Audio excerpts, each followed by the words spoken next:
Welcome to this video on vector geometry, and I'm really excited to take you through 3 exam questions on this topic. So as we can see here in front of us, we've got a parallelogram.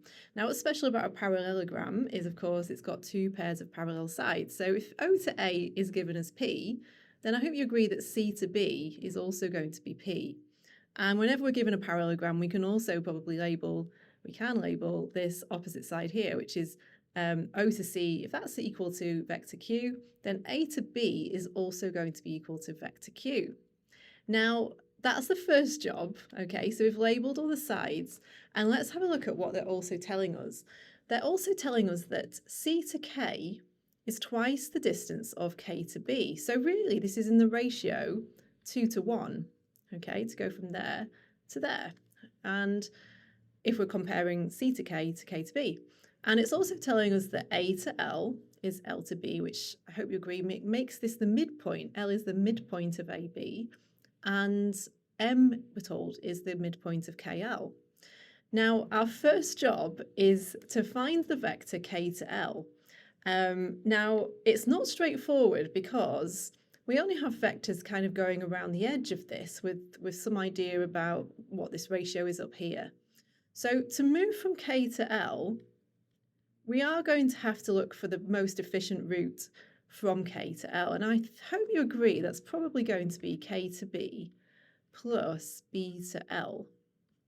Okay, so now I've divided this up into different sort of sections, let's say. Okay, 2 parts here, 1 part here. There's 3 parts altogether.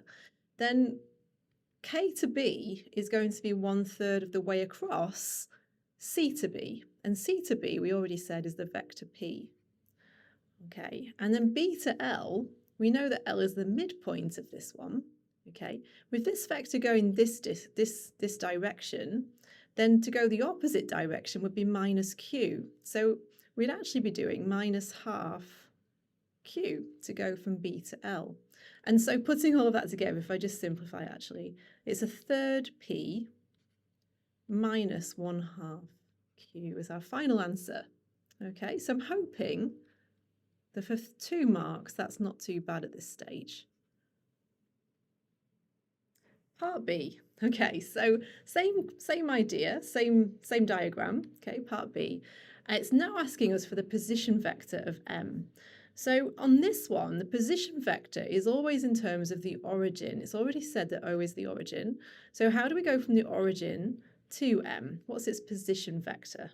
Okay, M we know is the midpoint, and we already know as well from our previous part, I'm going to write this up again actually, that K to L is 1/3 P minus half Q. Okay, so I'm just going to put that there because it might be useful. I think it will be. Now then, how would I travel from O to M? I'm thinking, looking at this, that the routes that I would need to take, most efficient route probably, is to go from O to C first, then to travel C to K, and then to travel K to M. Now let's look at what those are. Some of these are straightforward. O to C is the vector Q. C to K, now remember that this was a 2 to 1 ratio, so it's 2/3 of the way across P, okay, so it's 2/3, with that being also vector P, remember.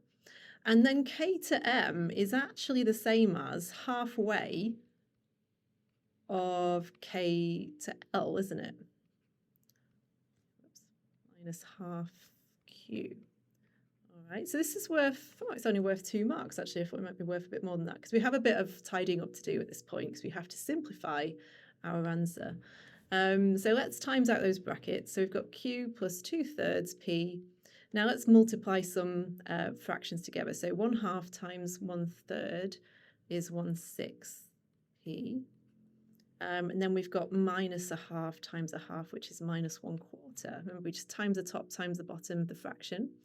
And now we've just got to tidy up. So we've got Q, this easy bit is probably Q minus quarter Q, which is 3/4 Q. And then over here, I've got, I guess it's 4/6, isn't it? plus 1/6. If we change 2/3 to 4/6, we can do that mentally. So 4/6 plus 1/6 gives us 5/6p. And there's our final answer for 2 marks. Okay, so a bit more to that one. Okay, moving on to question 2, and it says that the diagram shows a triangle. Now, first of all, I've just got to pinpoint what exactly they're talking about. So I've got a triangle that goes OAB. So they're talking about this triangle here, OAB. So I trace that one and just have in mind what that means. And a parallelogram, which is OALK. Now, remember what we said about parallelograms in the last question? They're opposite vectors, their opposite sides are going to have the same vector attached to them, right? So we already know that O to A is vector A. Okay, so I could actually straight away label this one also A. Let's have a look what it says. The position vector of A is A, and the position vector of B is B. So that's how I go from the origin to B is B, and the origin to A is A. K is a point on AB, so that A to K is 1 to 2 ratio with K to B. So basically B to K is twice the length of K to A. Again, it's kind of a 2 to 1 ratio, so I'll just put this in, 2 to 1 ratio to remind myself about that. Either side of the K, this one's twice as long as this one. It's in now 3 sections really, so we can think about fractions for later. And our job is to find the position vector of L in terms of A and B. Right, so I've got to think quite carefully about how we move from the origin to L, because that's a position vector, always from the origin. And we've got some things in mind. Now, looking at this, the fact that they've given us kind of how A to B is sectioned up, I think we're going to be travelling O to A, because that's straightforward. We're then probably going to be going some kind of fraction of the way across A to B, which is, in this case, A to K. And then we're going to be going from K to L. All right, now a couple of those are really straightforward. It's the A to K part, isn't it? So we talked about that being a fraction of the way across a line AB. Okay, now how do we go from actually A to B?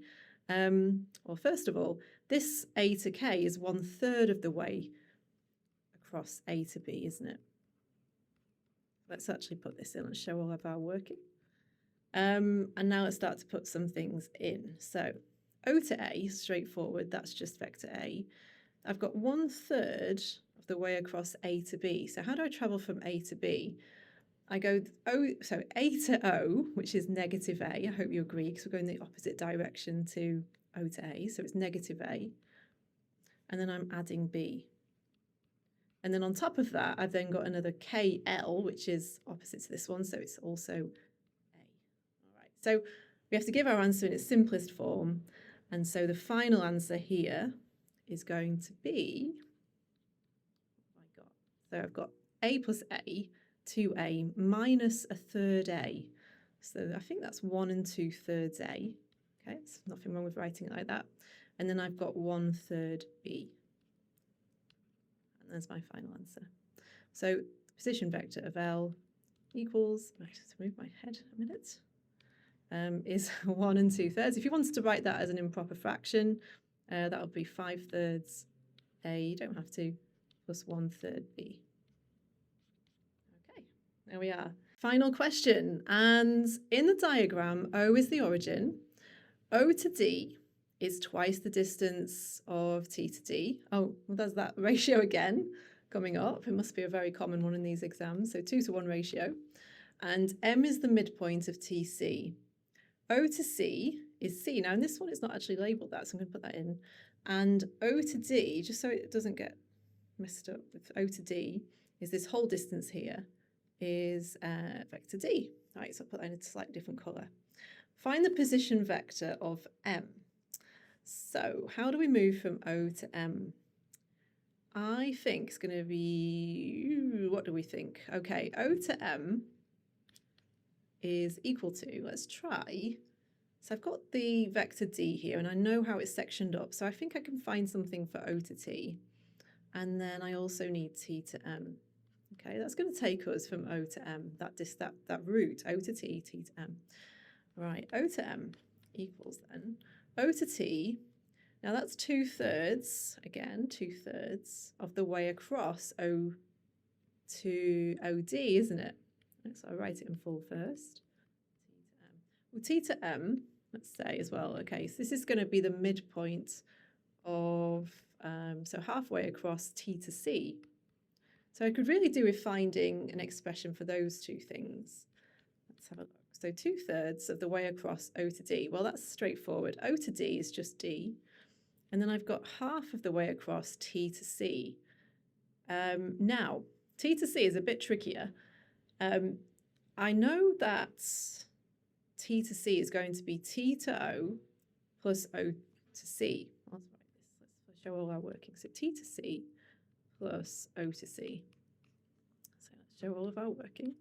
So we've got 2/3 D plus half. Now T to C, sorry, T to O I meant there. T to O is going to be the opposite of O to T, which we said is minus, then it's going to be minus 2/3 D. And then O to C is C. Okay, so T to O, let's check that. So it's T to C, T to O plus O to C. Right, and then I actually want just half of that. Okay, because I don't want to go the full way from T to C. I only want to go from T to M. Right, okay, let's simplify it then. I need to times out those brackets first to make life easier for myself. So I've got 2/3 D a bit clearer. I've got minus 2 times 1, so that's minus 2 over 6, 3 times 2, if I times the bottom bits. And then I'm timesing half into the C. Okay, right. So O to M. Now, they've been thirds and sixths, so I could make this 4/6 D minus 2/6 D plus half C. 4/6 minus 2/6 is 2/6 D plus, to move me. Oops, forgot the D, it's all going wrong, hang on. Okay, 6D plus half C. Okay, so O to M, I think if I simplify this, it's going to be 1/3 D, because 2/6 simplified is 1/3, plus 1/2 C. Okay, so 3 marks in total there. You can see there's a bit more to it. We had to really think about that T to M vector. Yeah, so it's half of the way across T to C, T to C being minus 2/3 D plus C. Okay, so following all that algebra through, we can simplify it right down to this. So I hope that was really useful for vector geometry. Please continue to give me any requests in the comments about anything that you'd like me to cover as part of your revision for your exams. And I wish you all the best. And if you enjoyed it, please don't forget to like and subscribe. Okay, see you next time.